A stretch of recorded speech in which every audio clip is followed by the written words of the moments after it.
ठीक ना। और आपके बाउंसर साहब का आपकी शादी हो रही है, आप बहुत खुश हैं। हम देखे, हम लोग जब होटल में थे, हम बता रहे हैं ना, हम होटल में थे तो ये बार बार जाके, पता नहीं, हम तो बाद में पता चला कि जहाँ बात कर रहे हैं उससे इनकी शादी तय हुई है। तो इनको देख के तो मैं खुश हूँ, वो लड़की भी खुश है, लेकिन उसको क्या पता कि 4 किलो आटा की रोटी ये आदमी एक बार में खाता है। जब 60 रोटी खाएगा ये आदमी, उस औरत का क्या होगा। हम तो ये सोच के उस बालिका के प्रति परेशान हैं। 60 रोटी एक बार। इनको हम एक दिन खाते हुए इनको सर्कस वाला ने देख लिया, कहा कि अरे 60 रोटी खाने वाला आदमी, चलो तुमको हम सर्कस में काम देते हैं। ये गए, 9 से 12 सर्कस चला, अनाउंस हुआ कि 60 रोटी खाने वाला आदमी, ये आदमी आया 60 रोटी खा लिया।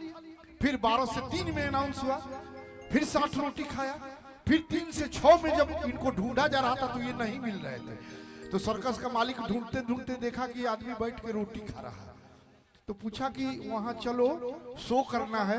तो इस आदमी ने कहा कि दिन भर काम में करवाओगे, खाना नहीं खिलाओगे, बताइए।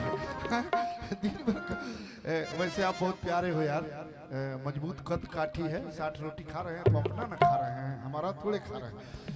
हाथ दर्द करेगा आपकी पत्नी को, न करेगा हमको तकलीफ थोड़े, लेकिन भाई हैं, आशीर्वाद।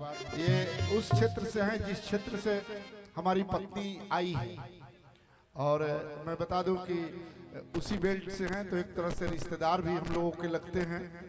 नहीं, हम वो नहीं कहेंगे कि क्या लगते हैं। आप लोगों को मैं बता दूं ये सूचना, आप लोग नहीं जानते हैं तो ये जान लीजिए, आज से 4 साल पहले हमारी भी शादी हो गई। अब इसमें है क्या भाई, हमारी शादी नहीं हो सकती है? 4 साल पहले हो गई। हमारे कुल गुरु बाबा राम रहीम ने हमारी कुंडली देखी थी, बोला बेटा इसी लड़की से शादी कर ले। क्या आ गया? अच्छा, बोलो बाबू आ गया। आइए खुशबू आ जाओ, तो आप